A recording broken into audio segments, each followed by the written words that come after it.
kita akan melihat rahasia bait suci yang keempat. Adalah kerinduan daripada Bapa Yahweh ya untuk berada menolong manusia ya. Karena posisi manusia itu jatuh dan kita harus paham bahwa manusia itu diciptakan segambar dan serupa dengan Elohim. Karena itu hati Bapa Yahweh itu ada di manusia. Bahkan di DNA saudara itu ada kode gematria daripada Yahweh. Ya, 10, 5, Yod, He, ya, dan 6 dan 5. Ya, ya. Jadi di dalam DNA saudara itu ada ikatan protein. Dan di ikatan protein itu ada kode 10, 5, 6, 5. Itulah Yahweh. Dan kalau saudara tahu, ya, bahasa Ibrani daripada tali pusar itu adalah siliah. Siliah itu bermakna milik Yahweh. Jadi manusia itu sebetulnya milik Yahweh. Mau diakui, nggak diakui, orang itu maksudnya mengakui Yahweh atau tidak mengakui, tetap itu ada di dalam tubuh fisiknya. Ya, dan karena itu Bapak Yahweh rindu sekali untuk tinggal di antara manusia. Karena itu dengan menggunakan satu kata yaitu Immanuel. Elohim bersama-sama dengan kita. Immanuel. Ya. Nah, buktinya di mana? Kita akan lihat beberapa bukti terlebih dahulu, yaitu di dalam Kejadian 6 sampai yang ke-7. Silakan Brother Henok untuk membaca. Terima kasih. Yahweh berfirman kepada Kain, "Mengapa engkau marah dan mengapa mukamu menunduk? Jika engkau melakukan yang baik, apakah engkau tidak diterima? Tetapi jika engkau tidak melakukan yang baik, dosa dan keinginannya sudah mengintai di depan pintu, tetapi engkau harus menguasainya." Terima kasih. Saudara bisa melihat di sini, Kain itu adalah anak daripada Adam dan Hawa. Generasi kedua, saudara. Dan Adam dan Hawa sudah dikeluarkan dari Taman Eden supaya mereka tidak mengambil buah dari pohon kehidupan. Ya. Nah, supaya mereka dapat masuk dalam rencana keselamatan yang disediakan Bapak Yahweh, mereka harus dikeluarkan terlebih dahulu. Ya, kalau tidak, mereka bisa mengambil buah kehidupan dan betul-betul namanya keselamatan itu tidak akan terjadi buat saudara dan saya. Nah, di generasi yang kedua, yaitu Kain, ternyata Yahweh tidak meninggalkan manusia begitu saja. Terbukti daripada apa yang dilakukan Kain, kita sudah tahu peristiwanya. Di situ Yahweh berusaha untuk membangun conversation, ya, membangun percakapan dengan Kain, supaya Kain tidak jatuh ke dalam dosa. Dari sini kita bisa lihat bahwa Yahweh itu tidak meninggalkan manusia. Ya, bisa lihat ya. Ini sederhana banget loh, saudara. Dia berfirman mencegah supaya Kain tidak berdosa. Tapi kita tahu akhirnya Kain berdosa karena itu keinginan dirinya sendiri. Tapi sebelum itu terjadi, Yahweh itu ada di Kain, di dalam hidup Kain. Dalam arti dia mendekati Kain dan berbicara kepada Kain. Hati-hati loh, kamu jangan sampai berdosa. Saudara bisa lihat. Ya, tapi Bapak Yahweh tidak bisa memaksa karena kehendak free will atau kehendak bebas dari Kain lah yang memutuskan untuk mau membunuh adiknya atau tidak, mau berdosa atau tidak. Saya bisa lihat, tetapi Bapak Yahweh langsung berfirman kepada Yahweh. Di sini kita bisa melihat bahwa Yahweh itu tidak mau meninggalkan manusia pada intinya. Kemudian kita kita ini banyak sekali ya, ini banyak sekali di Tanak dan Brigada. Saya ambil dua contoh saja supaya kita dapat memahaminya sebagai contoh saja. Contoh yang kedua yaitu ada di dalam Kejadian juga, di dalam Fatsal yang kelima ayat 22 dan 24. Silakan Brother Henok untuk bisa baca. Setelah memperanakan Metusala, Henoch berjalan dengan Elohim 300 tahun, dan ia memperanakan lagi anak-anak lelaki dan perempuan. Jadi umur Henoch adalah 365 tahun.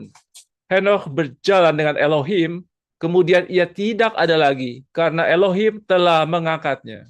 Terima kasih. Sudah bisa lihat, dua kali ditulis bahwa Henok berjalan dengan Elohim. Dan Elohim pun tidak menolak saat kerinduan daripada Henok untuk berjalan dengan Elohim. Saudara bayangkan, ini dalam masa ini, ya, ini belum masa air bah loh. Dan pada masa ini, itu Taman Eden bisa kelihatan dari jauh.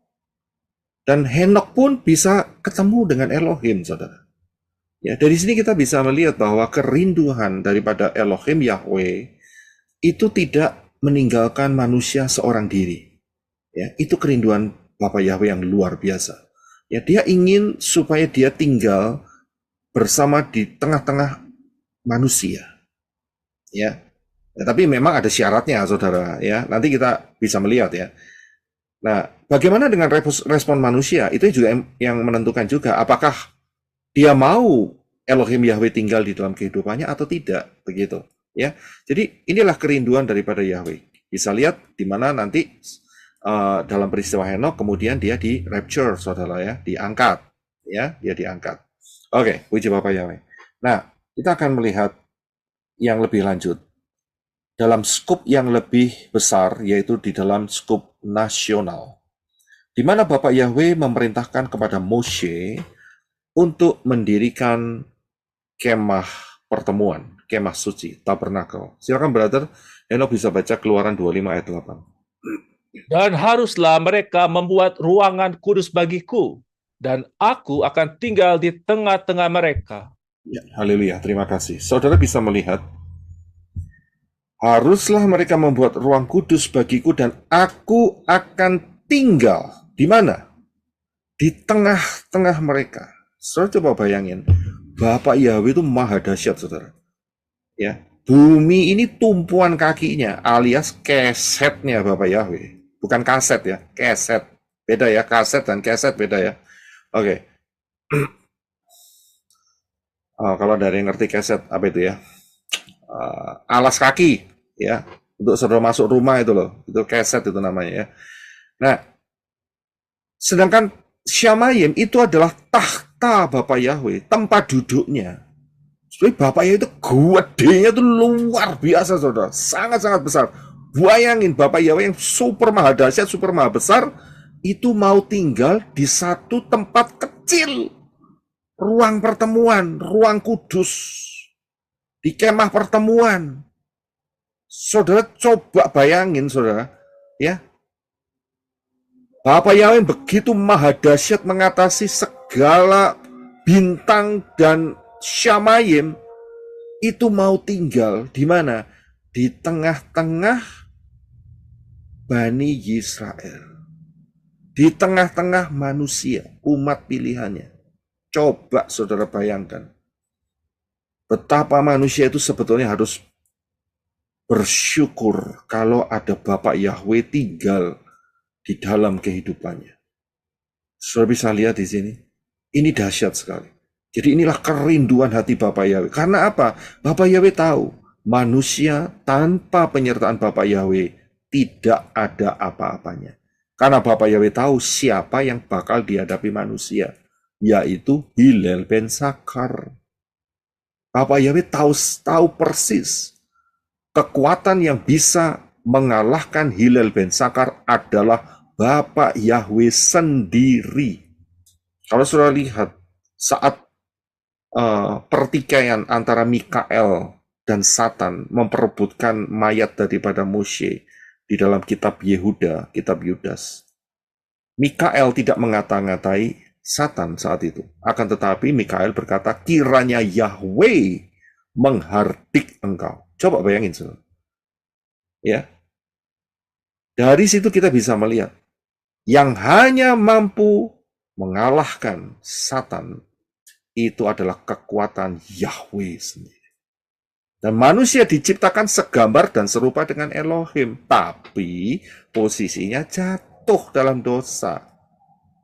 Dan Bapak Yahweh tahu kalau manusia ditinggal sendiri, habis. Nggak lebih seperti binatang. Saya bisa lihat, beast, binatang, animal. Ya, jadi inilah mengapa hati Bapak Yahweh, kerinduan besarnya itu tinggal di tengah-tengah manusia. Ya, karena ingat loh, ini proses perjalanannya ini nggak singkat, saudara. Kalau dihitung dari usia manusia, ini 7.000 tahun loh, saudara. Ya, Kalau ditinggal begitu saja ya hilang, propertinya hilang. Bapak Yahweh kehilangan begitu loh. Karena itu dia tidak rela kehilangan manusia-manusia yang diciptakannya, termasuk saudara dan saya. Bisa lihat ya. Nah, selanjutnya setelah daripada tabernakel Moshe, maka bait suci yang pertama didirikan. Ingat ya, kemah suci itu bukan bait. Namanya itu tabernakel, kemah. Namanya bait itu bangunan. Ya, bangunan. Bangunan fisik. Yaitu dibangun oleh Salomo. Tetapi duitnya si Daud. Ya, Salomo cuman pelaksananya saja. Semua ini direncanakan oleh Daud. Blueprintnya ada di Daud, semua biayanya ada di Daud, semua tata caranya diatur oleh Daud. Luar biasa ya. Ya, selama hidup Daud dia menghabiskan banyak waktu karena dia cinta akan Bapa Yahweh. Dia tidak eman-eman, dia tidak medit, dia tidak pelit. Ya, dia tahu penaburannya ini akan membawa sesuatu yang luar biasa. Walaupun kita tahu dalam sejarah Daud jatuh dalam dosa perzinahan dan pembunuhan, ya, membunuh Uria dan berzina dengan Bathsheba. Akan tetapi keturunan Daud, Mesias, nggak malu itu dikatakan sebagai anak Daud. Saudara bayangin, saudara. Ya, Bapak Yahweh loh dalam rupa manusia tidak malu dikatakan akulah keturunan dari tahtanya Daud. Saudara bisa lihat tahta Daud, keturunan dari Daud, anak Daud. Ya. Anak daripada Raja Daud. Ya, karena apa? Karena kita lihat Daud ini punya betul-betul high ya yang namanya divine intelligence. High, very high, saudara. Very betul-betul tinggi sekali divine intelligence-nya. Dia bisa sampai mengetahui isi hati Bapak Yahweh dan dia tidak sayang, nggak sayang apapun dia berani korbankan, apapun. Bayangin saudara, ya. Jadi disinilah letak kekuatan daripada Daud dan dia tahu dengan pengorbanan yang dilakukan oleh Daud itu membuat covenant, ya, perjanjian. Sangat luar biasa, saudara. Ya, saya pernah cerita tentang covenant yang Bapak Ibu berikan sama Ibu Ada Safangfang. Itu bukan terjadi begitu saja, tidak. Akan tetapi ada pengorbanan yang saudara tidak bisa ketahui, ya, yang telah dibayar, dilakukan dengan sungguh-sungguh oleh Ibu Ada Safangfang, sehingga ada covenant. Dan puji Bapak Yahweh, sehingga terjadilah semua ini sampai yang di Arizona ini, saudara. Ini luar biasa. Dan saudara juga kecipratan mendapat blessing-nya. Ya, covenant. Karena apa? Karena hati yang cinta akan Bapak Yahweh dan penuh mau apa saja yang Bapak Yahweh mau, dia kasih. Ya, nggak hitung-hitungan, saudara. Ya, nah, kita lihat ayatnya, yaitu di dalam 1 Raja-Raja 6 ayat 11 sampai 13. Silakan Brother Enoch. Kemudian datanglah firman Yahweh kepada Salomo. Katanya, mengenai bait yang sedang engkau bangun ini, jika engkau berjalan menurut segala ketetapanku dan melakukan segala peraturanku, maka aku akan meneguhkan perkataanku kepadamu, seperti yang telah aku katakan kepada Daud ayahmu. Aku akan berdiam di tengah-tengah Bani Israel dan tidak akan meninggalkan umatku Israel. Haleluya, terima kasih. Saudara bisa lihat yang saya beri huruf merah. Aku akan berdiam di tengah-tengah Bani Israel dan tidak akan meninggalkan umatku Israel. Saudara bisa lihat konsepnya? Kerinduan hati Bapak Yahweh, kerinduannya besar sekali untuk tinggal di tengah-tengah umatnya. Yaitu tadi alasannya tahu tanpa kekuatan Yahweh maka manusia akan dihancurkan oleh Hillel ben Sakar. Saya bisa lihat konsep ini, ya. Nah, tapi sayangnya bait suci yang pertama yang dibangun dengan kemegahan yang maha dahsyat, ya oleh Raja Salomo itu berakhir dengan tragis di tangan Raja Babel, yaitu Nebukadnezar. Ya, karena apa? Karena Israel di dalam sejarahnya jatuh ke dalam penyembahan berhala berulang-ulang sehingga Bapa Yahweh undur dari Israel. Ya, undur dari Israel. Penyembahan berhala itu menyebabkan Bapa Yahweh meninggalkan manusia. Ya, memberi tempat kepada setan itu berarti sama dengan mengusir Bapa Yahweh. Saya bisa lihat, kalau saudara mau hidup saudara penuh dengan Bapa Yahweh, hadiratnya, maka saudara harus dengan aktif mengusir setan, begitu. Ya, jadi konsepnya seperti itu. Ya harus paham dalam hal itu. Nggak bisa dua-duanya, ya kan? Ya Bapak Yahweh ya setan, ya nggak bisa. Nggak bisa disandingkan. Ya, jadi harus paham betul. Nah, ayatnya di mana? Ayatnya itu di dalam 2 Raja-Raja 25 ayat 8 sampai 9. Silakan Brother Eno. Raja-Raja 2 Raja 25 ayat 8. Pada tanggal 7 bulan 5 di tahun ke-19 pemerintahan Nebukadnezar, Raja Babylon, datanglah Nebuzaradan ke Yerusalem. Ia adalah hamba dan kepala pasukan Nebukadnezar. 9. Kemudian ia membakar bait Yahweh dan istana raja, serta seluruh rumah di Yerusalem. Ia membakar rumah setiap para pembesar dengan api. Ya, terima kasih. Sudah bisa lihat bait suci yang pertama dibakar oleh Nebuzaradan, ya, yaitu jenderalnya Nebukadnezar. Hancur, ya, tapi tidak dirata tanahkan, ya, perhatikan, hanya dihancurkan, dibakar, tidak dirata tanahkan. Ya, ini sebuah sejarah tragis yang sudah ada terjadi di masa yang lampau sebelum kedatangan Yeshua. Jadi ini sudah sejarah, saudara. Ya, kitab suci kita ini bukan cuma bicara soal karakter saja, tapi juga bicara soal sejarah, fakta-fakta sejarah itu ada. Ya, bahkan setelah peristiwa ini, apa yang terjadi? Saya yakin saudara sudah paham semuanya, yaitu bahwa bait suci yang dibangun Salomo yang diporak-porandakan oleh Nebukadnezar ini dibangun kembali oleh Esra dan Nehemia. Ya, dibangun kembali atas izin daripada Kores, Raja Kores, raja-raja Medo Persia. Dan itu sudah dinubuatkan di dalam kitab Yesaya, dinubuatkan di dalam kitab Yeremia. Ya, kita hanya bisa maksud saya begini, kita hanya melihat fakta-fakta yang sudah ada. Jadi Esra dan Nehemia itu membangun kembali Yerusalem yang porak-poranda saat Nebukadnezar dan dibangun kembali beserta bait Elohim. Ya, kalau sudah lihat di kitab Nabi Hagai juga ada di sana, ya. Dan itulah zaman mereka ingat zaman mereka ini, maksud saya Esra, Nehemia, Hagai, ya, itu zamannya bukan zaman Nebukadnezar lagi, tapi sudah zaman Medo Persia. Ya, Medo Persia. Persia itu Iran sekarang. Jadi Iran sama Israel itu sudah lama adanya, saudara. Dan mereka itu sebetulnya bersahabat, ya, bersahabat, ya. Cuman gara-gara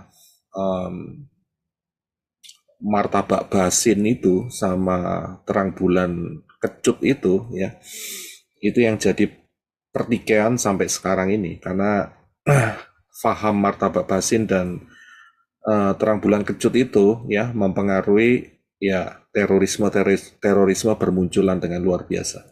Ya, sudah paham akan hal itu. Nah, kita baca ayatnya yaitu di dalam Esra 5 ayat yang kedua. Silakan, Brother.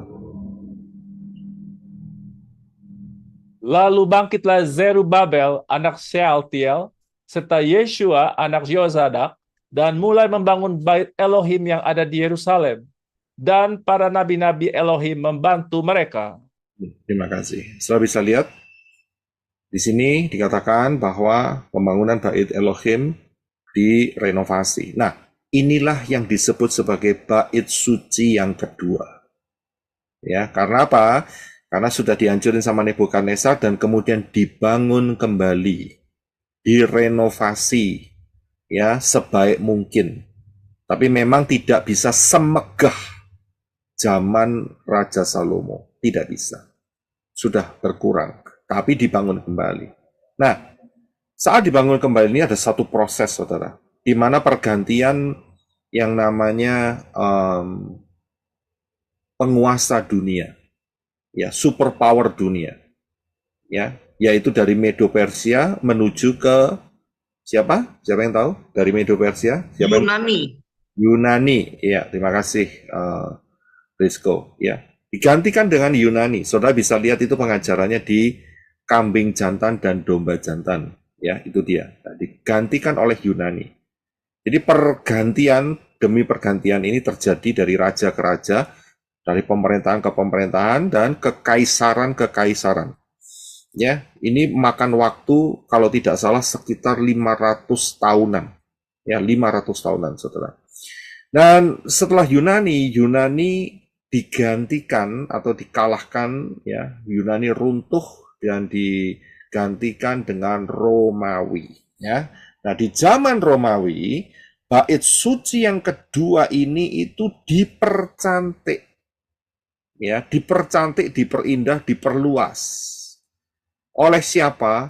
Herodes Agung, Herod the Great, ya, Herodes Agung.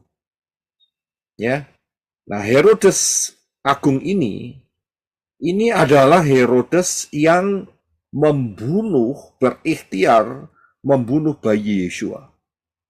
Ya, nah ini masih tetap di dalam konsep bait suci yang kedua karena sejak dibangun kembali, direnovasi oleh Nehemia dan Esra, tidak pernah bait suci ini diruntuhkan, akan tetapi hanya dinajiskan.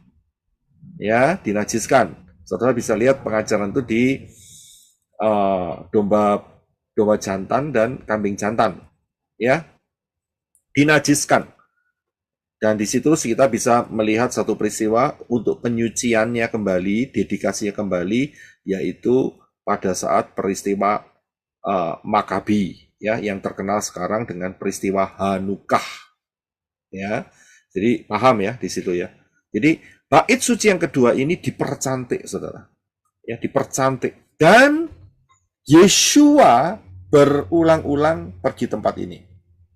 Ya, di satu titik Yeshua mengatakan sebuah prophecy, nubuat mengenai bait suci yang kedua, yaitu di dalam Matius 24 ayat 1 dan 2. Silakan Brother Imam.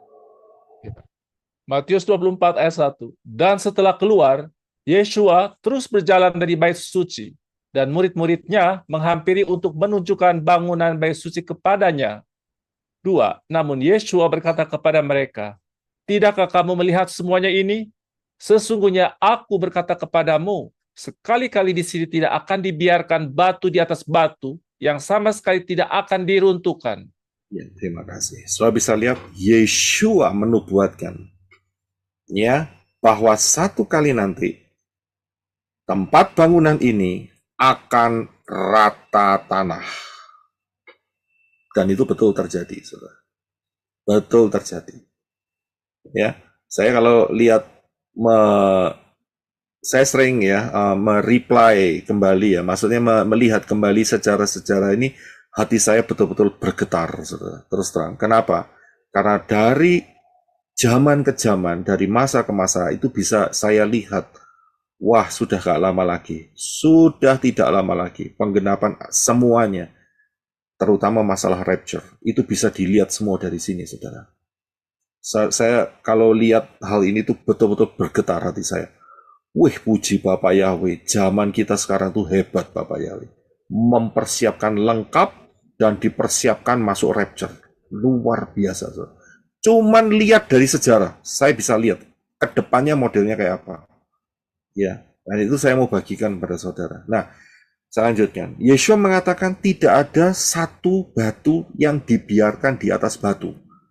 Semua akan diruntuhkan rata tanah Dan itu terjadi tahun 70 Masehi.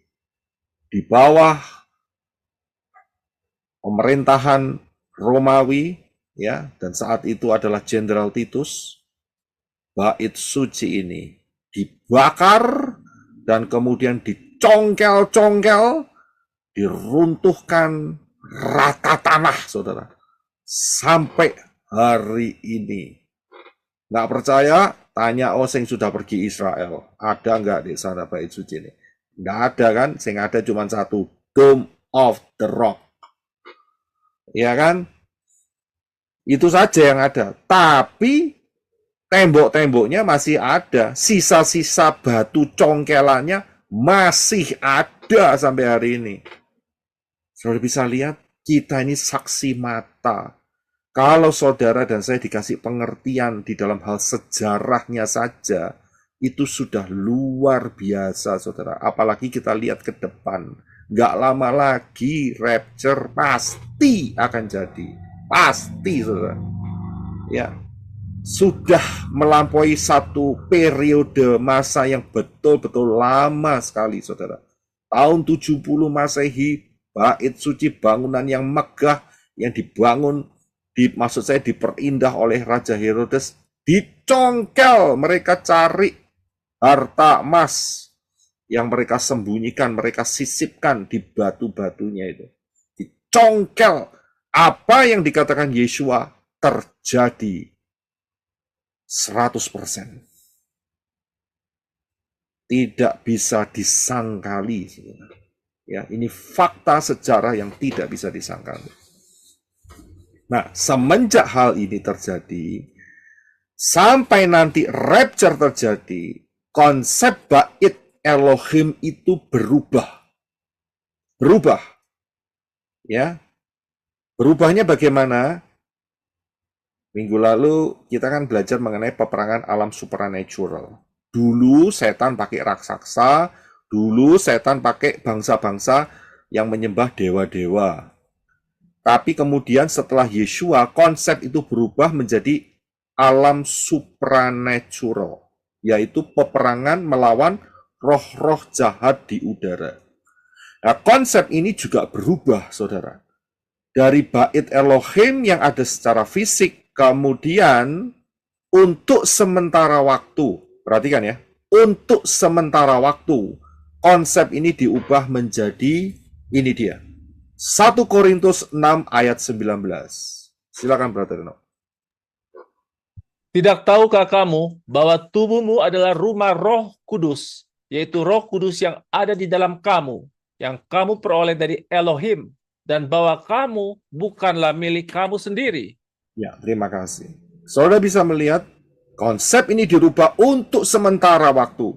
Ingat, jangan kebablasan. Ingat ya, prinsip jangan kebablasan. Karena banyak yang di luar sono itu kebablasan. Ya. Konsep ini hanya berlaku sampai rapture.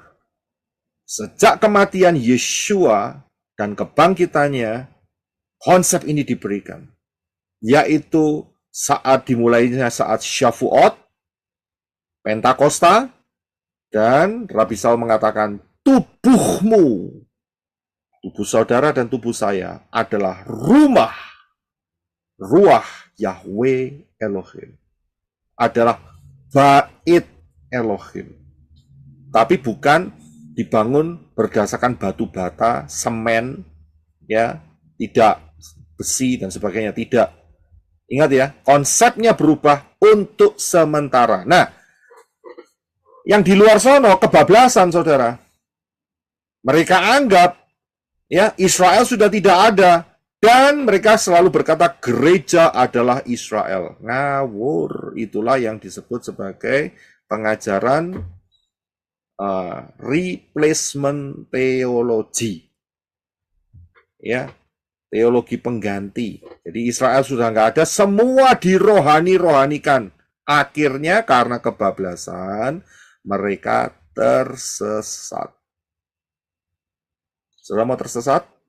Pilihan di tangan saudara. Kalau saya tidak. Saudara harus pastikan. Jadi harus tahu konsepnya. Konsep ini tidak selamanya, saudara. Tidak selamanya, hanya sampai rapture. Ya, jadi tubuh saudara, tubuh saya itu adalah bait Elohim. Karena itu kita harus jaga dengan baik, gitu loh. Ada hal-hal yang kita harus bisa jaga, yaitu masalah makanan, misalnya. Kemudian jangan sampai ada ikatan-ikatan, begitu loh. Ya, ingat loh, tubuh kita ini rumah loh. Ya, jangan saudara adakan perjanjian dengan setan gara-gara ya kepingin cepat kaya, ya kan? Kalau nggak salah saya pernah lewat di satu daerah, daerah mana ya? Tulungagung kalau nggak salah. Itu ada kuburan yang banyak monyetnya. Benar nggak? Siapa yang dari Tulungagung nih?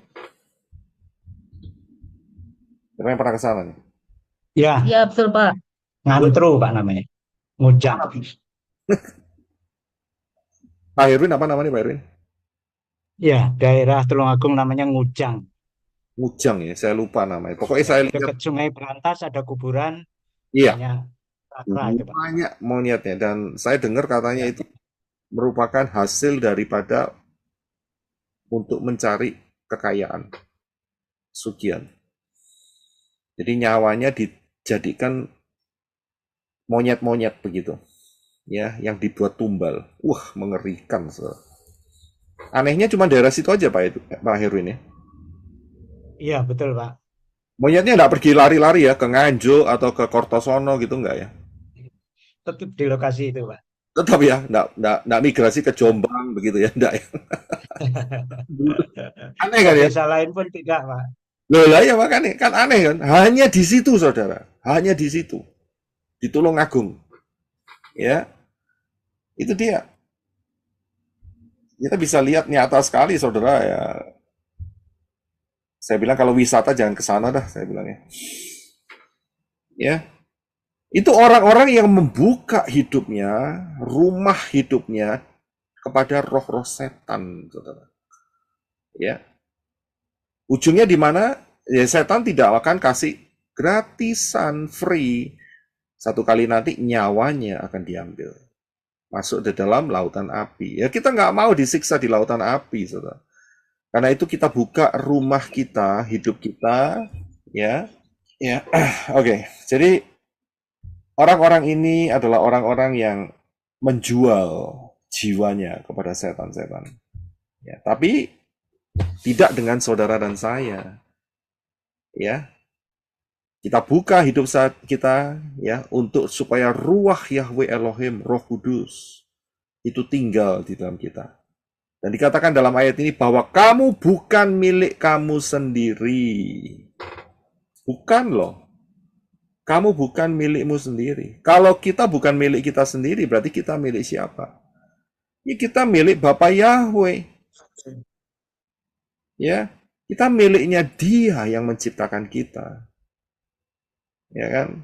Dan karena itu kita nurut saja. Kalau kita ada menjadi miliknya, pertanyaannya, apakah kita mau dimurkai? Apakah Bapa Yahweh akan memurkai kita?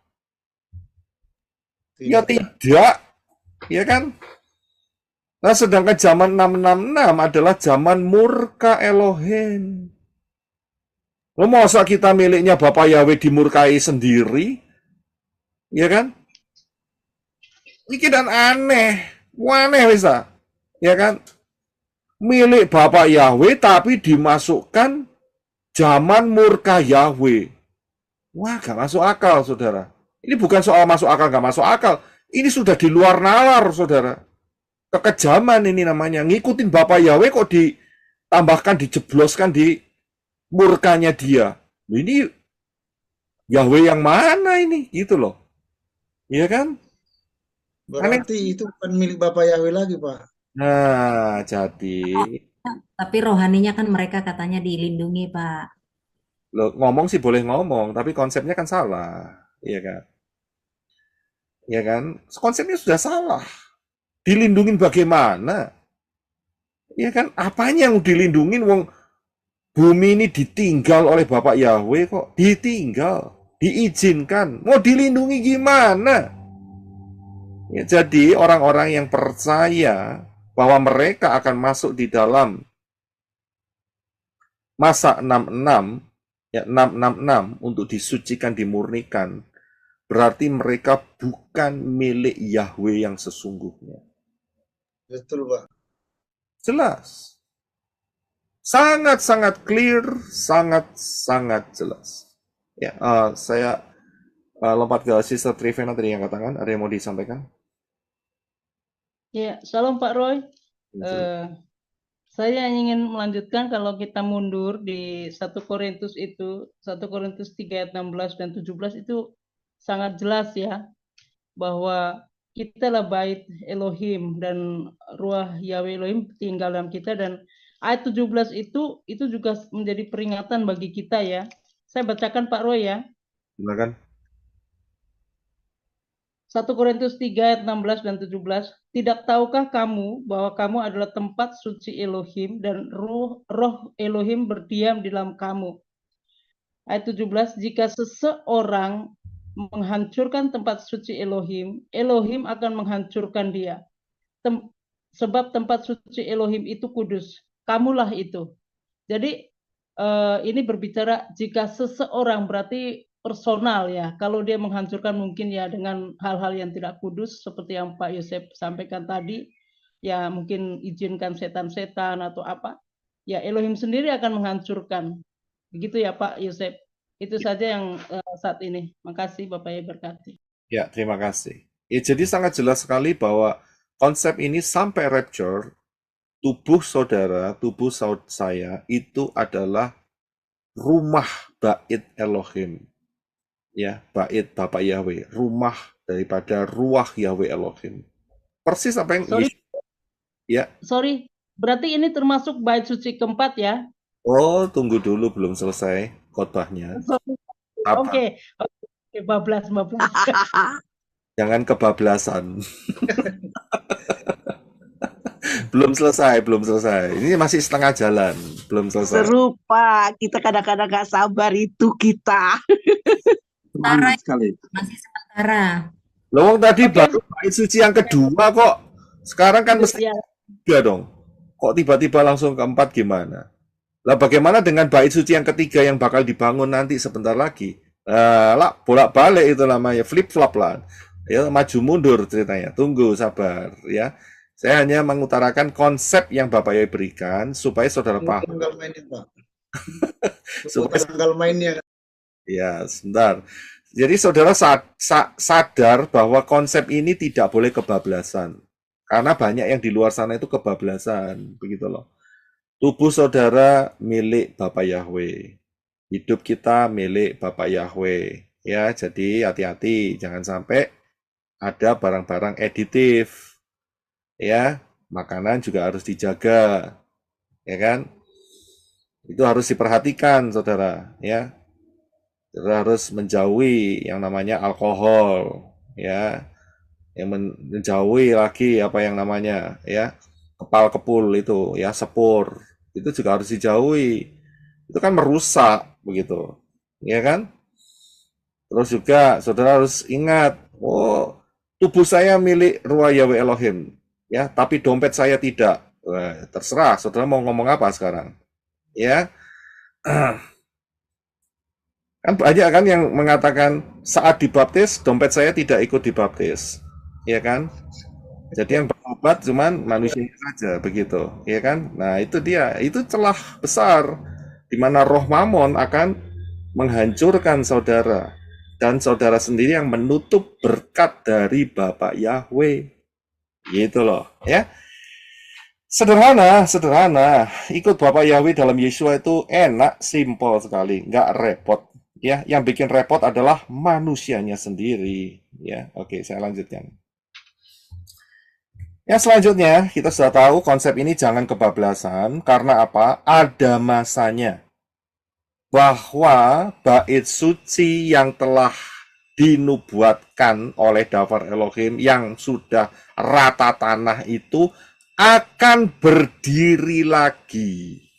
Nah, kapan berdirinya?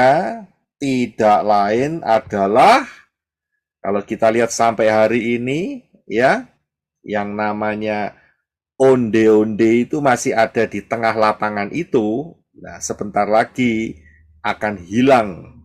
Ya, beberapa pengamat mengatakan onde-onde itu akan dihilangkan. Ya, akan dihilangkan. Report sudah menyatakan di bawah tempat itu sudah dikuasai oleh Israel.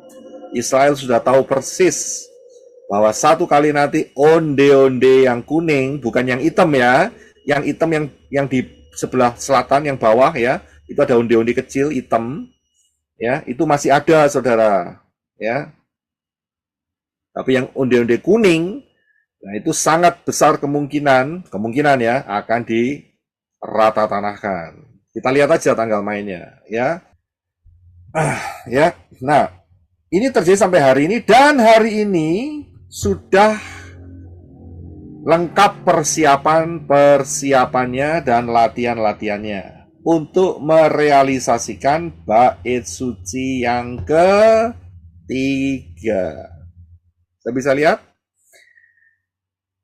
effortnya sudah ada, menorahnya sudah ada, tabutnya juga sudah ada, instrumen-instrumennya sudah ada, latihannya terus intensif.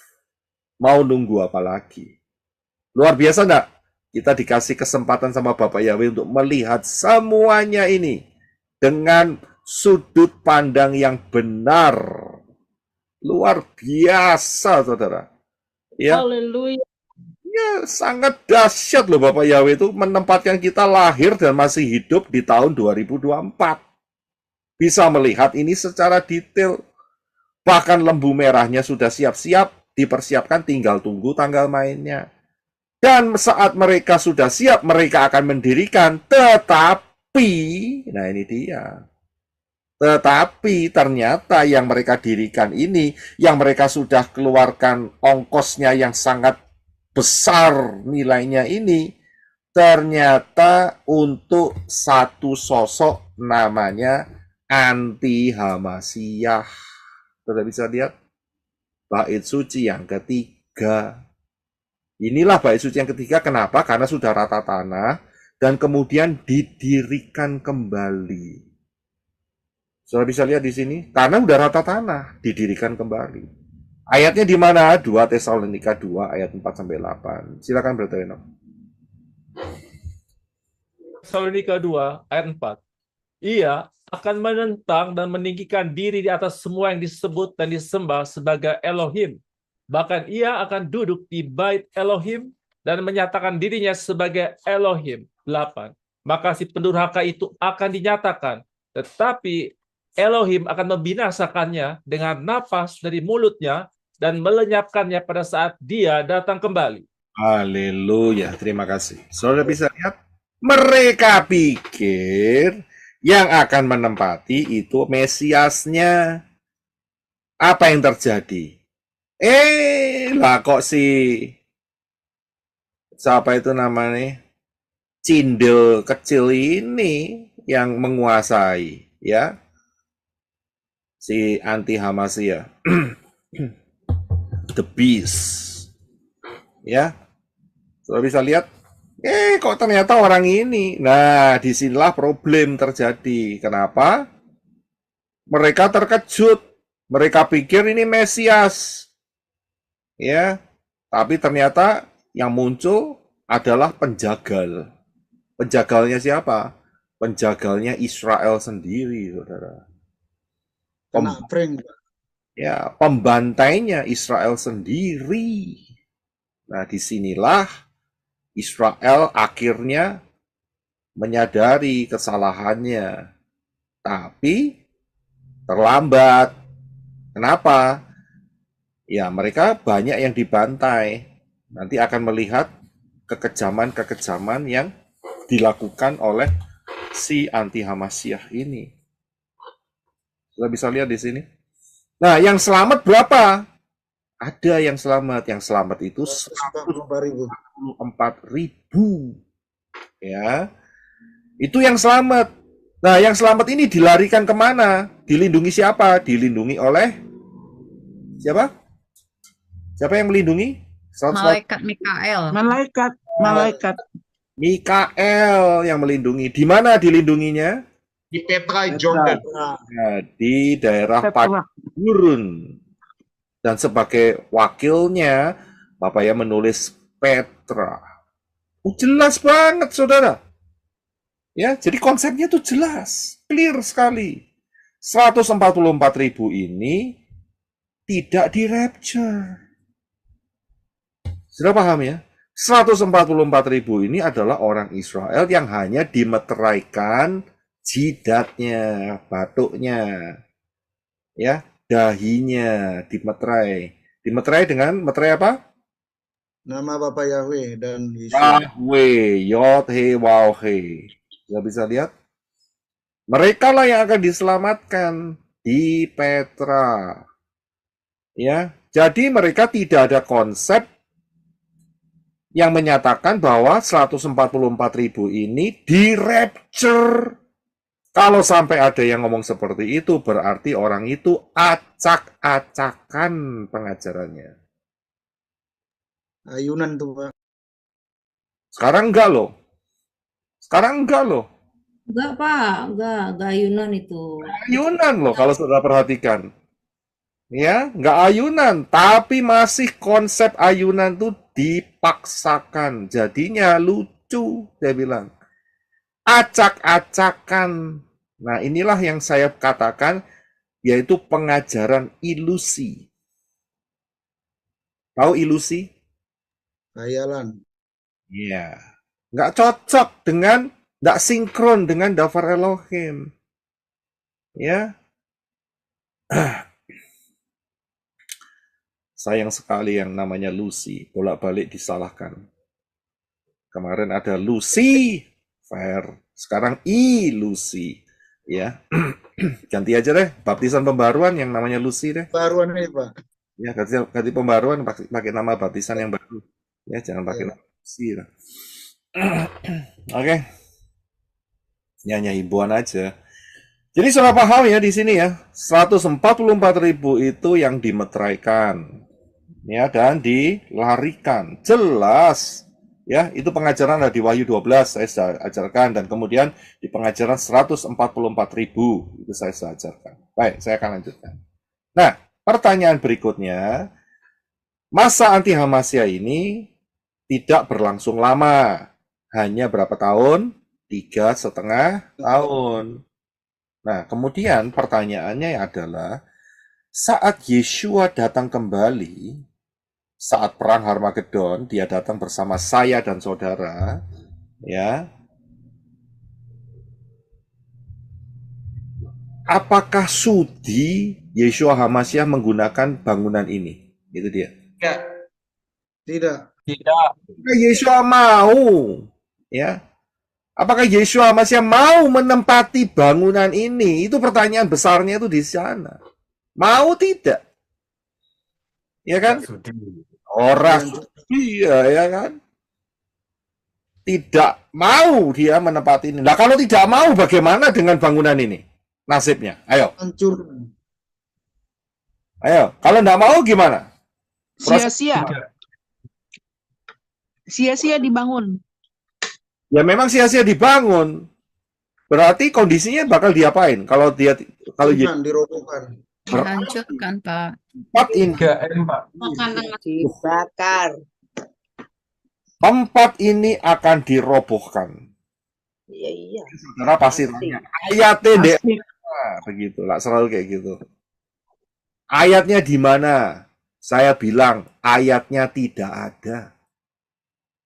Loh, kok berani Pak Yosef Roy tanpa ayat kok berani menyatakan bahwa bait suci yang ketiga ini bakal dirobohkan? Berani. Berani saya, karena saya melihat ayat-ayat pendukung yang lain. Secara spesifik tidak dikatakan bait suci yang ketiga ini dirobohkan. Yang dibangun oleh orang Israel sekarang, oleh Temple Institute yang akan nanti diduduki, ya, yang akan diduduki dan mungkin dientuti oleh anti Hamasyah. Kan anti Hamasnya manusia, saudara. Ya kan? Betul. Kalau saudara kalau manusia Tertawa ya. manusia nggak normal tidak ngentut. Saudara nggak ngentut kan Benar. sakit. Ayo, Nggak tegang. berani nggak tak doain nggak ngentut 1 bulan? Berani? Enggak, Iya Pak. Bisa juga modern. kecirit Bisa Pak modern Yosef, kecirit. Oh, Makin banyak makan. nggak ngomong siapa lebih dalam kali itu. Kita lagi ngomong soal ngentut kok, iya kan? Berani Modern. ngentut 1 bulan masuk rumah sakit, saudara. Masuk rumah sakit, betul saudara, masuk emergency room, UGD, unit gawat darurat, untuk ngeluarin kentut saudara. Ini benar. Ayo, Nggak perlu 1 bulan Pak Yosef Roy.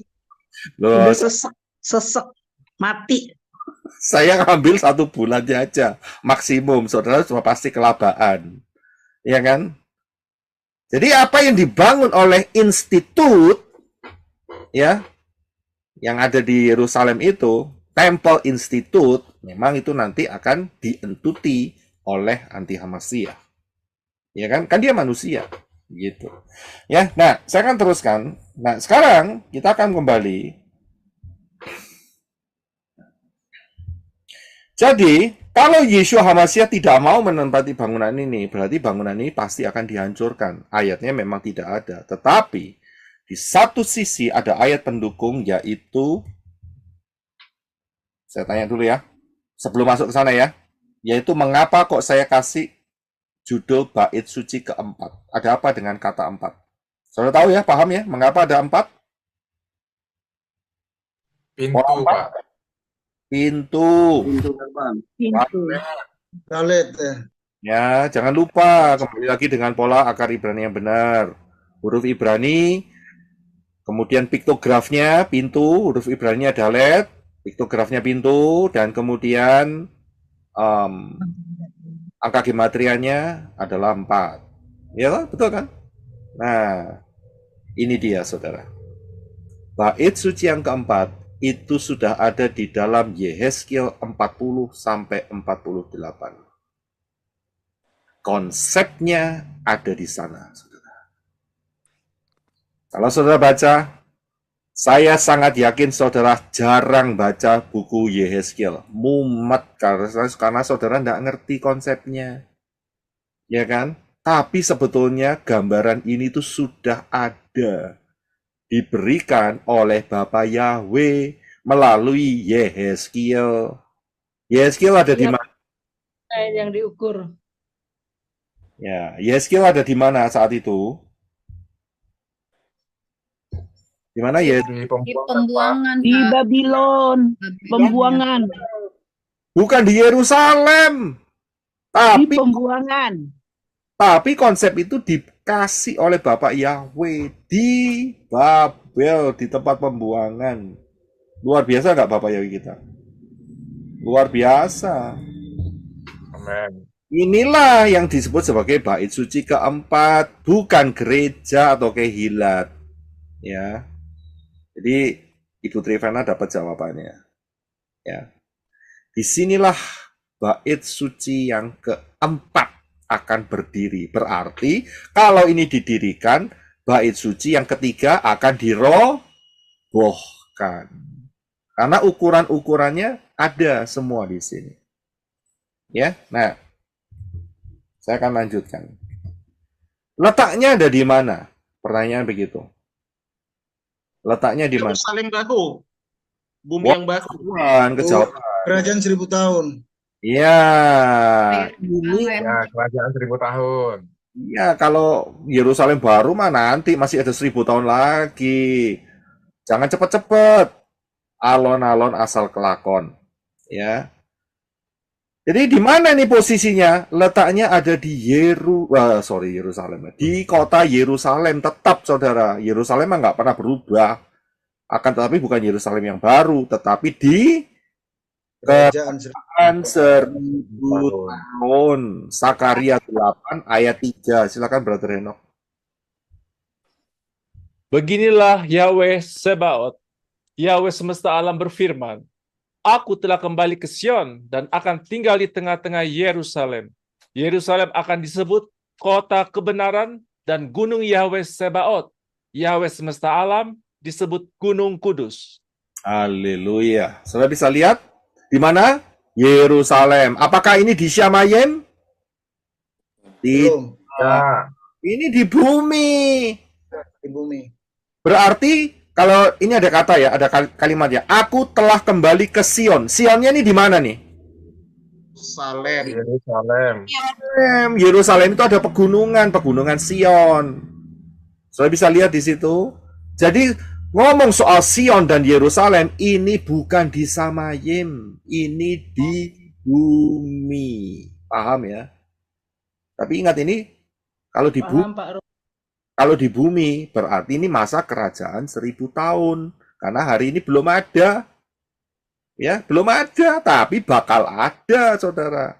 Bait suci yang keempat ini. Nah, saya lebih dalam ya. Saudara perhatikan dengan hati-hati. Kita sudah tahu letaknya ya. Sekarang, perhatikan ayat ini. Yehezkiel 48 ayat 35b. Ini yang ayat terakhir dari kitab Yehezkiel. Coba Brother Enoch baca. Terima kasih. Dan nama kota itu sejak hari itu adalah Yahweh Syama. Yahweh ada di sana. Ya, terima kasih. Yahweh ada di mana? Menurut saudara di mana? Di bait Di bait suci. suci yang keempat itu. Ya, Amin, Pak. Yerusalem, di Sion. Ya, betul ya? Paham ya? Iya, Pak. Syamah, Yahweh ada di sana. Di sana itu di mana? Di kota itu. Ya tahu, kota itu namanya apa? Kota itu namanya Yerusalem. Yerusalem. Di mana ini? Di kerajaan 1000 tahun. Nah, Yerusalem itu di atas Bukit Sion. Bukit Sion di sana. Karena itu tadi dikatakan bahwa aku kembali ke Sion. Ya, paham ya? Oke, paham ya? Nah, jadi kita tahu bahwa letak daripada bait suci yang keempat ini ada di Bukit Sion di Yerusalem. Ya, jelas, sangat-sangat jelas. Oke. Ayat di dalam Yehezkiel 28. Pak Roy mau nanya, Pak Roy mau nanya. Ya, silakan. Nanti di kerajaan 1000 tahun bahasanya apa? Kan Yerusalem. Bahasanya Ibrani tidak? Makasih. Nah, oke. Soal masalah bahasa, saya sangat yakin akan melebihi Google Translation. Karena saat itu ada yang namanya manusia-manusia dalam tubuh kemuliaan, dan kemudian sebagian besar yang diselamatkan adalah orang-orang Israel, yaitu 144.000. Hanya sedikit orang Goyim saja yang diselamatkan. Jadi, sangat besar kemungkinan bahasa yang dipakai adalah bahasa Ibrani. Betul kali. Jadi bisa dipahami ya.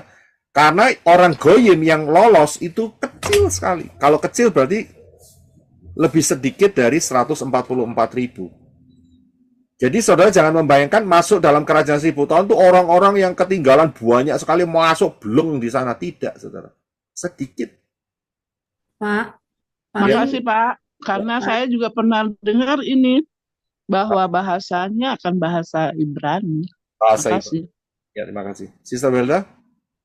palingan yang selamat itu yang sekitar-sekitar Israel ya Pak ya. Kalau Indonesia kan itu kan akan hilang anunya Indonesianya Pak. Sekitar-sekitar Israel mungkin ya Pak ya.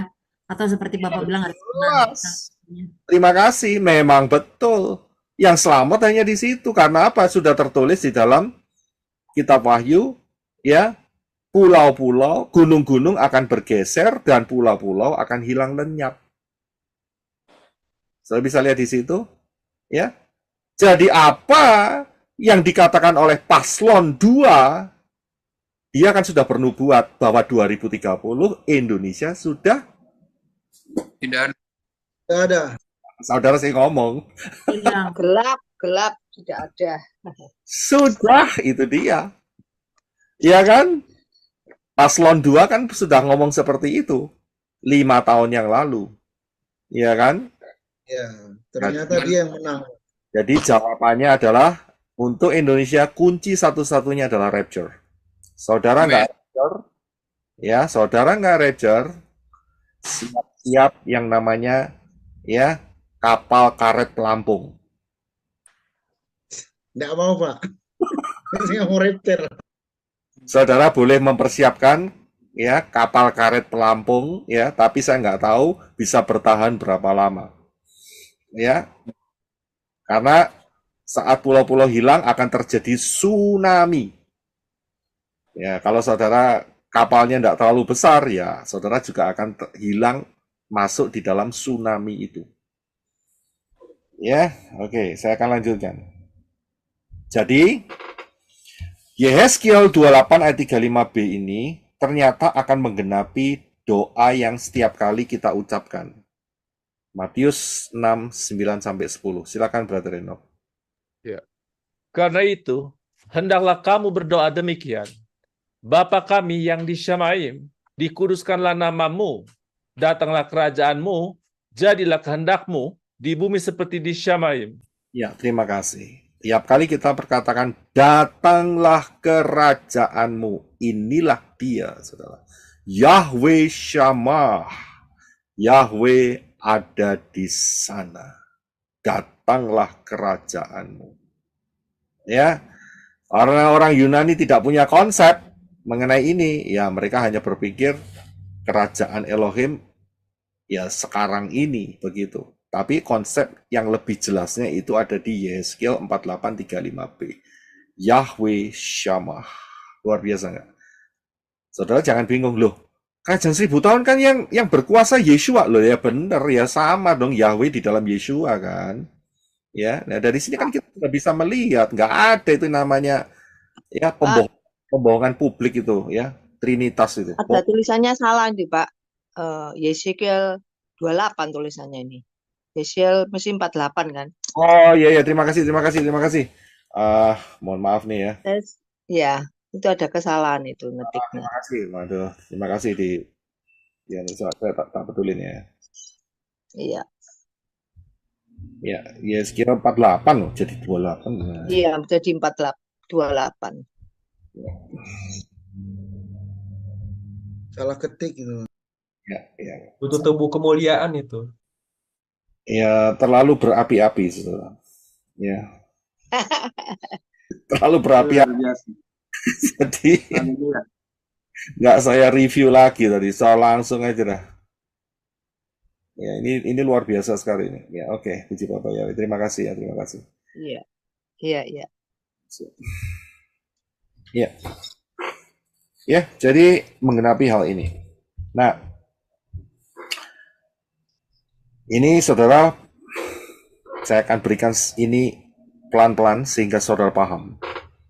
Jika Yahweh ada di kota itu, ya, di Yerusalem, ya, siapa sajakah yang ada di sekitar Yahweh? Ayo, siapa yang mau jawab nih? Mempelainya, Pak. Kita Yang sudah rapture. Kita yang Orang-orang di-rapture. kudus yang sudah rapture. Kita ini, Pak. Itu sudah rapture. Terus apa lagi? 24 tua-tua, Pak. 24 tua-tua. Siapa lagi? 144.000 yang dibawa ke Petra. 144.000. Oke. Ya. Kita akan Ya, Masia. kita akan melihat sesuatu yang spesifik ya. Ingat konsepnya bahwa kerajaan 1000 tahun setan tidak ada. Ya. Dan ingat doa yang diucapkan tadi, doa Bapa kami Yahweh, yaitu datanglah kerajaanmu. Ya, nah sekarang kita mau lihat siapa yang ada di sekeliling Yahweh. Yang datang sebetulnya Yeshua dalam tubuh kemuliaan, yaitu Yahweh sendiri. Saudara paham ya? Jadi no question ya, tidak ada pertanyaan soal itu ya. Saya pakai Yahweh langsung. Siapakah yang di sekeliling Yeshua HaMashiach dalam tubuh kemuliaan yang adalah Yahweh itu sendiri? Nah, itu lebih lengkap. Ya. Yang ada di sekitar Yahweh itu kalau kita lihat di dalam Wahyu 4 ayat 4, 6, dan 7, itu ada sampai hari ini. Inilah yang di sekeliling Yahweh. Silakan Brother Henok untuk baca. Ya, terima kasih. Ya, silakan Brother Henok untuk baca. Ya, Wahyu 4 pasal 4 ayat 6. Ayat 4. Di sekeliling tata itu ada 24 tata. Dan di atas tata-tata itu aku melihat 24 tua-tua sedang duduk dengan mengenakan jubah putih dan mereka memakai mahkota emas di atas kepala mereka. 6.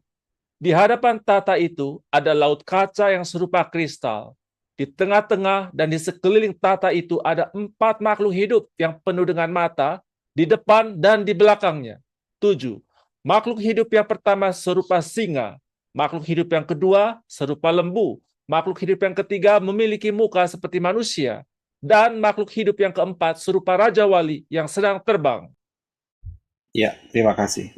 Jadi saya lihat siapakah di sekeliling Yahweh? Itu adalah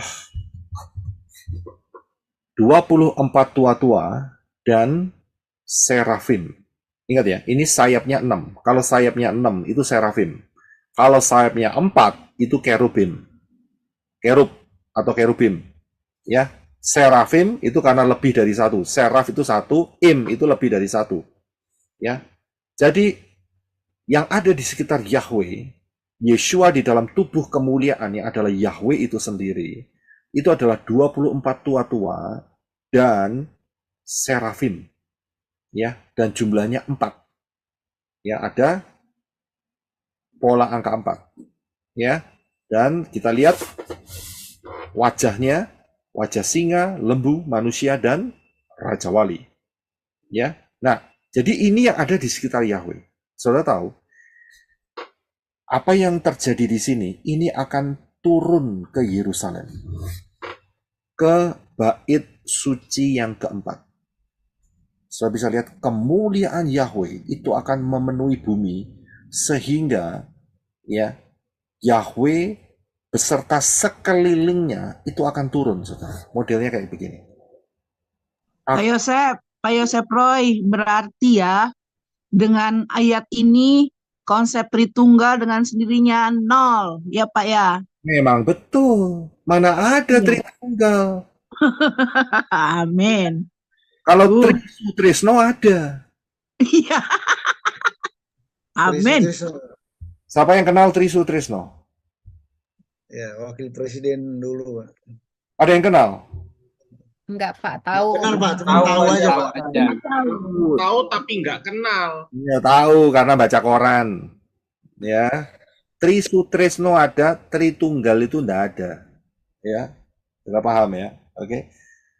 Dari sini kita bisa lihat di bait Elohim yang keempat ini, ya, Yeshua dalam tubuh kemuliaannya adalah Yahweh itu sendiri tetap dikelilingi oleh 4 makhluk Shamayim dan 24 tua-tua. Jadi bisa lihat, datanglah kerajaanmu, jadilah kehendakmu. Betul kan? Ini luar biasa, saudara. Nah, ini akan saya buktikan, ya, ayat ini, yaitu dengan satu hal ini, saudara. Ya, tapi sebelumnya lihat dulu ayatnya, Sakaria 14 ayat 16 sampai 21. Silakan. Setiap orang yang masih hidup dari segala bangsa yang datang melawan Yerusalem akan datang dari tahun ke tahun untuk bersujud kepada Raja Yahweh Sebaot, Yahweh semesta alam, dan untuk merayakan hari raya Pondok Daun. Setiap belanga di Yerusalem dan di Yehuda akan menjadi kudus bagi Yahweh Sebaot, Yahweh semesta alam. Semua yang mempersembahkan kurban akan masuk dan mengambil belanga itu, juga memasak di dalamnya. Pada hari itu, tidak akan ada lagi pedagang di bait Yahweh Sebaot, Yahweh semesta alam. Haleluya. Terima kasih. Saudara bisa lihat, jadi kemuliaan Yahweh akan turun di Yerusalem beserta dengan segenap bala tentara Syamayim. Luar biasa nggak? Kerajaan 1000 tahun. Saudara bisa lihat, dan setiap tahun bangsa-bangsa yang melawan Yerusalem, berarti ini orang goyim, saudara, kok bisa sujud kepada Yahweh? Ya berarti kan ada orang goyim yang lolos, ya kan? Kalau orang goyimnya lolos, terlebih lagi orang Israel yang 144.000 itu, ya pasti masuk, saudara. Sujud kepada Yahweh Sebaot semesta alam di hari raya Pondok Daun, Sukot. Ya kan? Tragis sekali kalau kekristenan menghilangkan Sukot. Ya, tragis. Sudah bisa lihat? Ya, tiap tahun loh mereka harus menghadap raja. Loh, raja toh. Yeshua HaMashiach kan? Tapi kan saat Sakaria kan Yeshua HaMashiach belum dinyatakan namanya. Ya pakai Yahweh, ya sama, ya satu kan. Ya kan? Aku dan Bapa adalah satu. Ini konsepnya. Ya luar biasa nggak? Itu mereka melihat kemuliaan Yahweh loh. Mereka harus sujud nyembah Yahweh dalam kerajaan 1000 tahun. Selama 1000 tahun. Bayangin saudara. Pak Yosef Roy, dahsyat sekali orang yang mau tekun mendengarkan pengajaran-pengajaran dari menorah ini loh. Karena terus berlanjut dan sangat berkaitan satu dengan yang lain. Keren, ini harus diteruskan. Makasih Pak Roy. Ya, puji Bapak Yahweh, luar biasa. Saudara bisa lihat, bangsa-bangsa akan sujud menyembah Yahweh di dalam perayaan Sukot.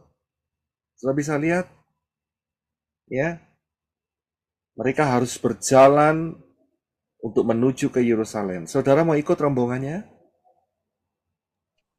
Kita pakai tubuh kemuliaan, Pak. Mau Tinggal dong. kedip aja udah sampai, Pak. Mau. Udah di Yahweh sama, Pak. Gak mau saya terjebak, Pak. Wah, Pak John kecepatan sih ngomongnya. Mungkin teman-teman yang lain ada yang bisa mau ikut nih ceritanya. Oke, ya. Jadi bisa lihat di Tanya bagaimana dengan perayaan Hari Raya Pesa? Udah nggak ada ya, Pak? Hari Raya Pesa, Hari Raya Roti Tidak Beragi, bukan Hari di Raya Buah Sulung. mereka sudah ada di dalam tata cara di dalam Yehezkiel 40 sampai 48. Korban-korban itu ada sebagai simbol-simbol pengingat. Tetapi secara spesifik dikatakan bahwa saat perayaan Sukot mereka harus datang, harus. Saat Sukot mereka. Aneh memang ya. Unik ya, kenapa kok Sukot? Kenapa kok tidak seperti yang Shavuot atau itu hanya diambil sebagai simbol-simbolnya saja. Ini kan ini kan binatang waktu itu udah bisa ngomong, berarti nggak bisa di ini lagi ya. Cuman simbolik aja mungkin ya. Maksudnya? Waktu perayaan Pesak itu kan biasanya ada domba atau Oh iya, kambing. jelas. Jadi Berarti- simbolik aja gitu ya. Iya. Iya. Nah, kalau dombanya mau disembelih kan bagaimana? Ya, ngomong dia. Saya, Mami, tolong Mami, begitu kan? Iya. Atau Papi, tolong Papi, aku mau disembelih, begitu kan? Nggak mungkin lah. Ya. Jadi saya harus sedikit mengkoreksi dengan apa yang saya ucapkan kapan hari dengan Pak Herwin. Nanti akan makan steak di sana. Saya harus ambil itu kembali kalimat karena kemungkinan besar nggak ada steak di sana. Saya pernah ngomong sama Pak Herwin nanti kita akan makan steak di kerajaan 1000 tahun. Ternyata nggak ada steak, saudara. Nanti sapinya. Apa dong makanannya Pak? Makanan Apa biji-bijian ya, makanannya Pak? Pak Yosef? Gimana? Satu persatu. Apa makanannya nanti di kerajaan 1000 tahun Pak? Makanannya kan Ibu Hana Surung sudah tahu. Kembalilah ke alam. Oh iya iya, Biji-bijian ya, yes. Pak. Vegetarian mungkin Pak, vegetarian. Aku enggak? mau konfirm aja Pak Yosef. Aku sudah praktek loh. Ini sedikit. Saya makan sirih, saya makan cengkeh, saya makan kunyit, kenyang kan? Terus makan lagi jambu biji. Itu bikin kenyang, enak banget. Oke, Persiapan lanjut, ini Pak. persiapan kerajaan 1000 tahun ini. Jangan mabok alpukat. Iya, oke, saya lanjutkan. Ya, oke, saya lanjutkan sedikit lagi. Jadi, di dalam kerajaan 1000 tahun, bangsa-bangsa akan sujud menyembah Yahweh, apalagi yang 144.000. Ya. Nah, jadi tempat ini ada di bumi yang dipijak saudara. Ya, yang dipijak sekarang, ya. Nah, ada pengajaran ilusi. Ya, yaitu yang diambil dari Wahyu 14 ayat 1 sampai 5. Silakan Brother Enoch untuk baca, ini yang bagian terakhir. Supaya saudara nggak terkecoh dengan pengajaran ini ya. Wahyu 4 ayat 1. Wahyu 14 ayat 1. Aku melihat anak domba yang berdiri di atas gunung Sion, dan bersama dia ada 144.000 orang yang mempunyai nama Bapanya yang tertulis pada dahi mereka. 2. Lalu aku mendengar suatu suara dari Syamaim, seperti gemuruh air bah dan seperti bunyi guntur yang dahsyat, dan aku mendengar suara pemain harpa yang sedang memainkan harpanya. 3. Mereka menyanyikan sebuah nyanyian baru di hadapan tahta dan di hadapan keempat makhluk hidup dan para tua-tua itu. Tidak seorang pun dapat mempelajari lagu itu selain 144.000 orang yang telah ditebus dari bumi. 4. Mereka ini adalah orang-orang yang tidak mencemarkan diri dengan wanita-wanita, karena mereka murni seperti perawan. Mereka ini adalah orang-orang yang mengikuti anak domba kemanapun dia pergi. Mereka ini sudah ditebus dari antara manusia sebagai buah sulung di hadapan Elohim dan anak domba. 5. Di dalam mulut mereka tidak didapati tipu muslihat, bahkan mereka tidak bercela di hadapan tahta Elohim. Haleluya, terima kasih. Pengajar, ada seorang pengajar yang mengajarkan berdasarkan Wahyu 14 ayat 1 sampai 5, yang dia ajarkan, ya, dia sudah beralih dari Yunani masuk kepada pola Ibrani. Akan tetapi pengajarannya mengajarkan bahwa 144, waduh kurang satu nulis, sorry. Saya perbaiki dulu ya.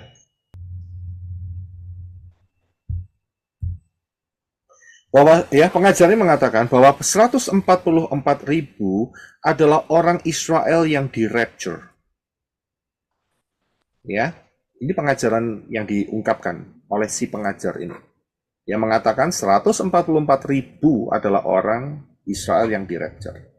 Saya sudah jabarkan secara detail mengenai pengajaran 144.000 ini di channel, ya, sudah bisa lihat pengajarannya. Tapi saya akan fokus di mana letak ilusi pengajaran ini, ya, pengajaran yang diajarkan oleh pengajar ini, ya. Saudara bisa lihat secara lengkap di pengajaran saya 144.000. Ini yang benar.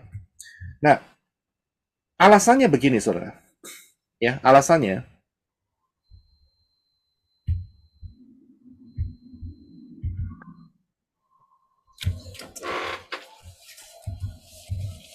ya, pengajar ini mengatakan bahwa 144.000 ini adalah orang Israel yang di-rapture. Alasannya adalah Wahyu 14 ayat 1 dan Ibrani 12 ayat 22.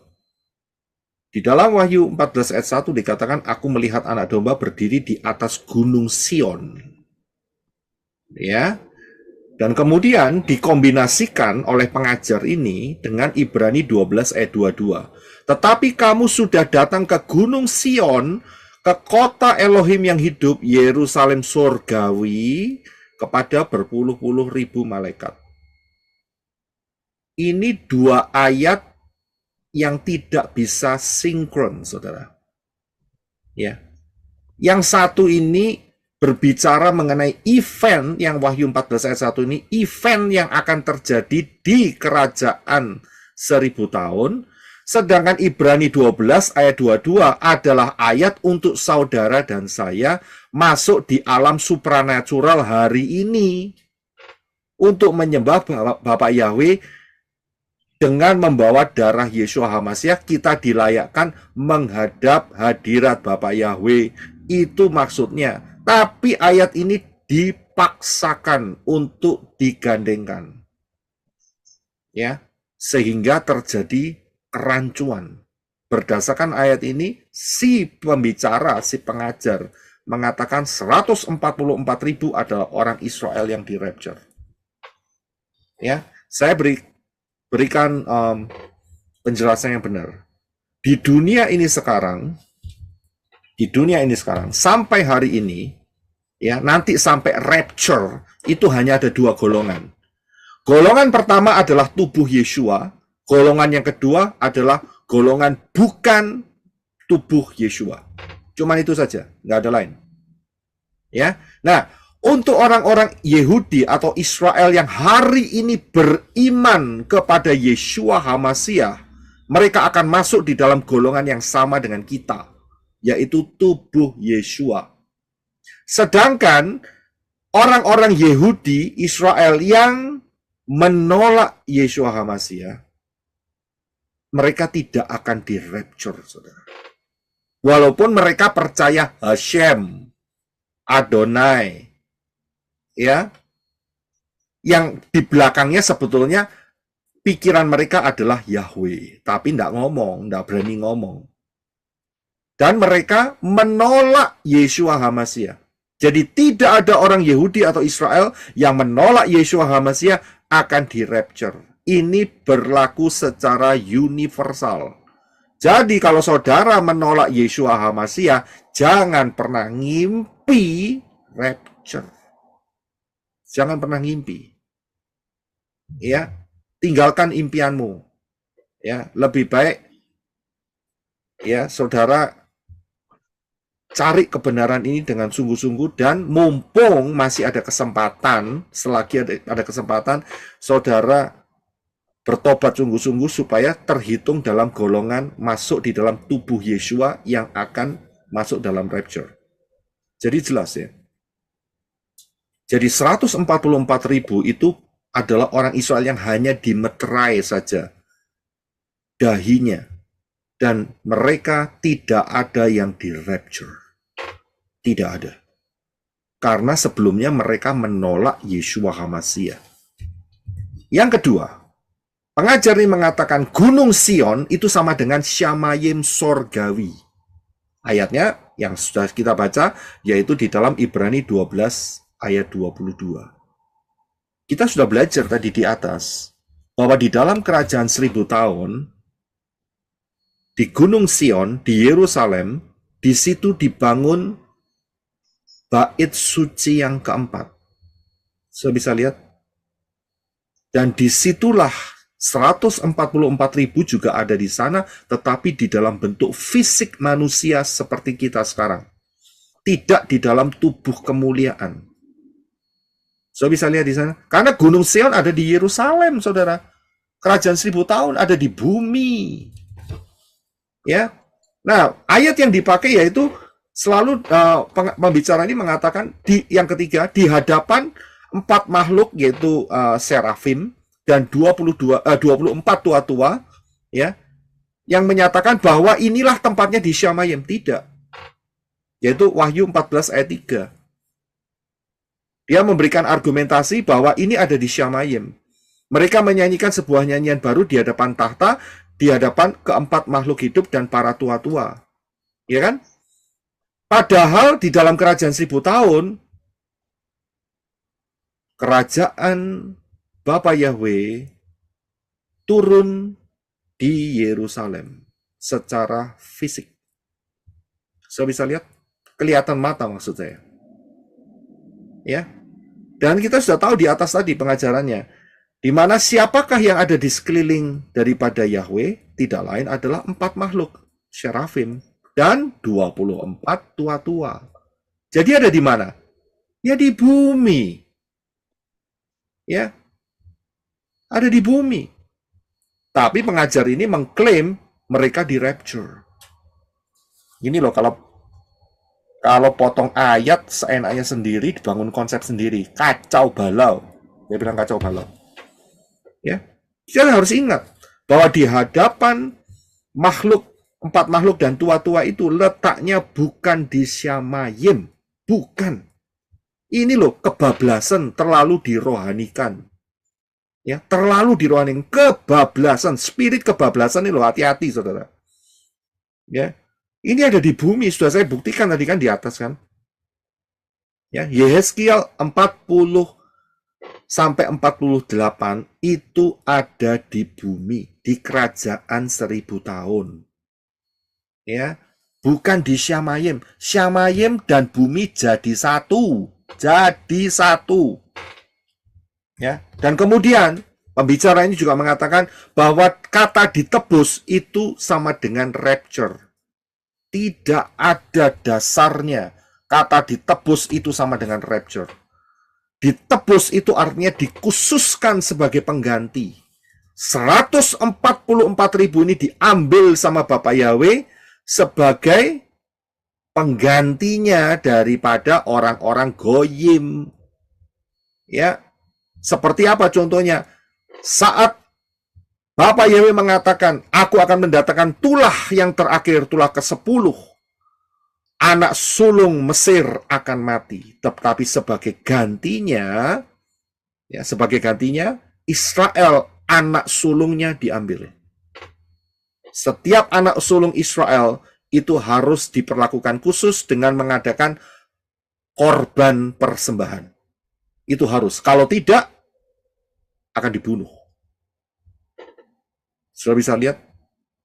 Jadi kata ditebus ini tidak merepresentasikan rapture, tapi pengajar ini memaksakan konsep ini. Terjadi kekeliruan yang luar biasa. Yang terakhir, istilah perjaka. Wahyu 14 ayat 4. Mereka ini adalah orang-orang yang tidak mencemarkan diri dengan wanita-wanita karena mereka murni seperti perawan. Mereka tidak melakukan hubungan seks. Maksudnya begitu. Tapi ayat ini tidak bicara seperti itu. Ayat ini sebetulnya harus dilihat dari sebuah kalimat, yaitu kalimat metafora. Maksudnya apa? Tidak mencemarkan diri. Itu ada di dalam 2 Korintus 11 ayat 2 dan Wahyu 3 ayat 4. Silakan Brother Enoch. Sebab aku menceburui kamu dengan cemburu ilahi, karena aku telah mempertunangkan kamu kepada seorang suami, untuk mempersiapkan seorang perawan yang suci bagi Hamasya. Tetapi di Sardis, ada beberapa orang yang tidak mencemarkan pakaiannya. Mereka akan berjalan dengan aku dalam pakaian putih, karena mereka adalah layak untuk itu.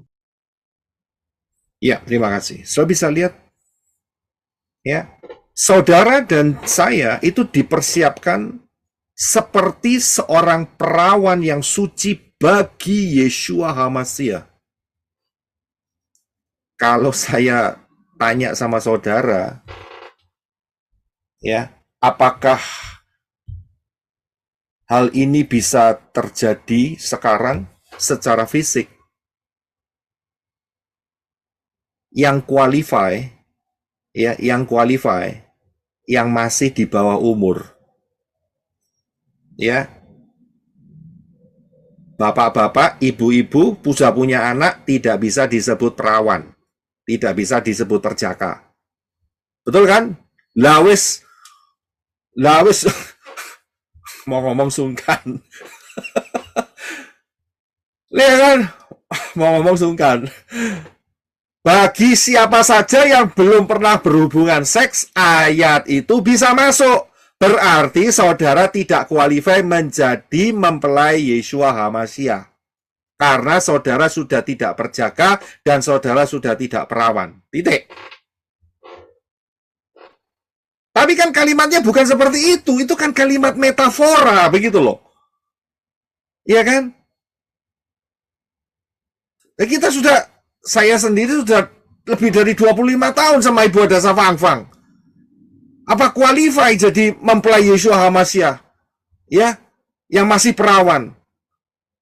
Maksudnya apa? Ya maksudnya itu menjaga kemurnian, kehidupannya itu tidak berzina dengan dewa-dewa asing, begitu loh.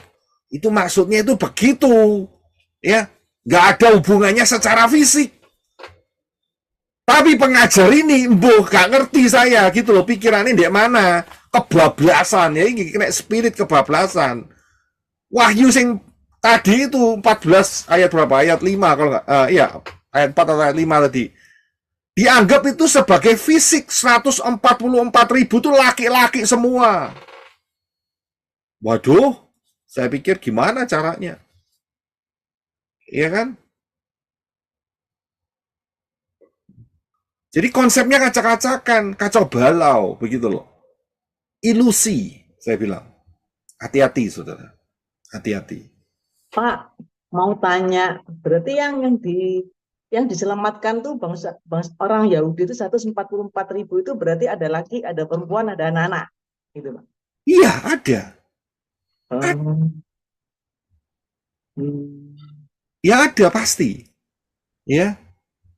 Tapi semuanya orang Yahudi yang dikhususkan. Jadi tidak ada orang Yahudi, tidak ada yang direpkir ya Pak ya? Loh, Direpkir ada. orang goyim.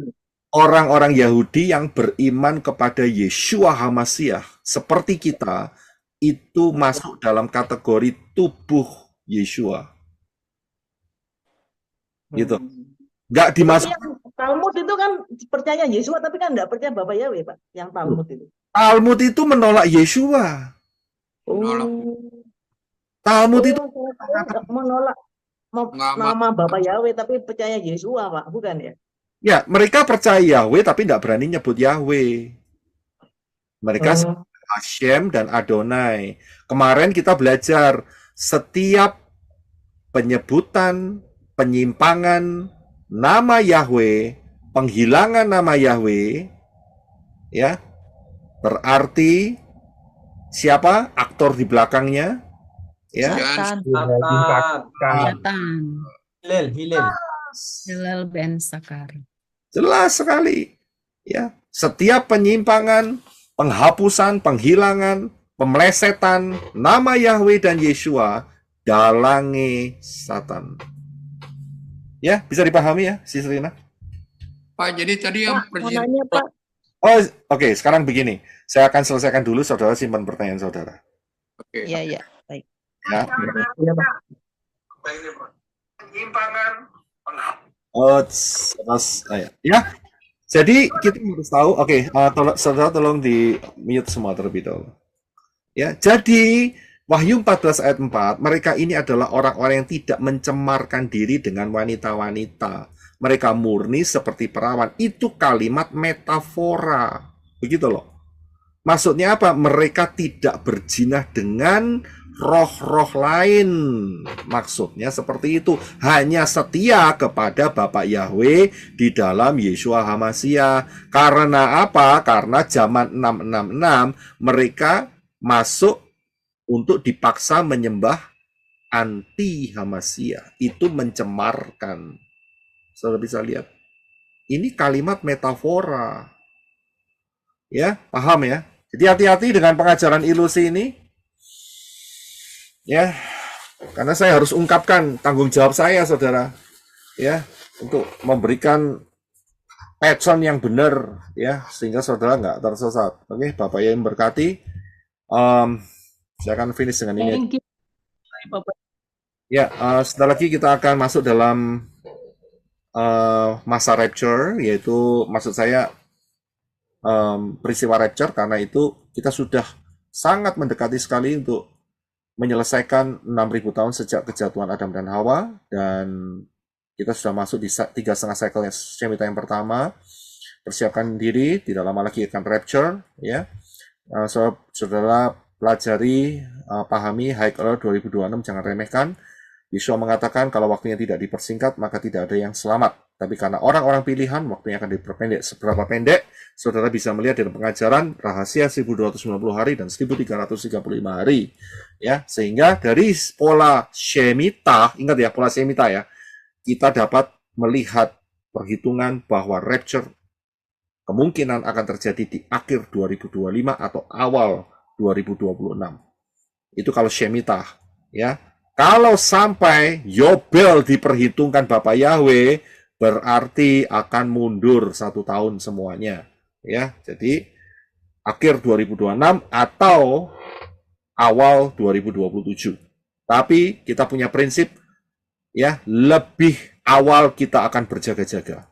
Ya, lebih awal kita akan berjaga-jaga. Itu akan menguntungkan daripada, ya, dadaan akhirnya ketinggalan, rugi besar, saudara. Ya, oke. Siapa yang belum masuk dalam pintu keselamatan yaitu Yeshua Mashiach, masuklah segera, karena keselamatan datang dari bangsa Yahudi yaitu Yeshua Mashiach, dan siapa yang berseru dalam nama Yahweh akan diselamatkan. Segera masuk baptisan pembaruan, jangan lama-lama.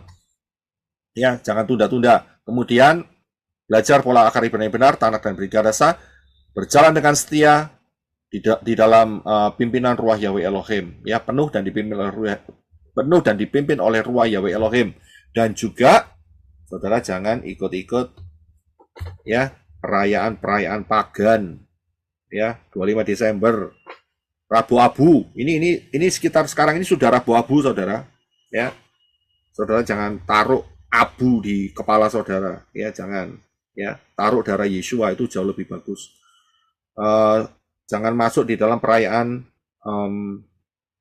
Imlek, ya, kemudian wis macam-macam, ya, dan kemudian apa itu namanya, Easter dan sebagainya, ya, Jumat Agung, Kamis Putih, ya, dan sebagainya. Ya, itu perayaan pagan semua, buang semua, ya, simbol-simbol pagan, buang semua, ya. Terus kemudian saudara jangan membiasakan tangan saudara pakai gestur. Ya, gestur pagan, ya, jangan pakai V factory, ya. Sudah selesai pemilunya, jadi nggak usah ngangkat jari 2 lagi, ya, selesai pemilunya. Oke, jadi itu yang harus dikerjakan. Siapa yang membutuhkan baptisan pembaruan, saudara bisa kontak sama saya. Maranatha, Bapak yang memberkati.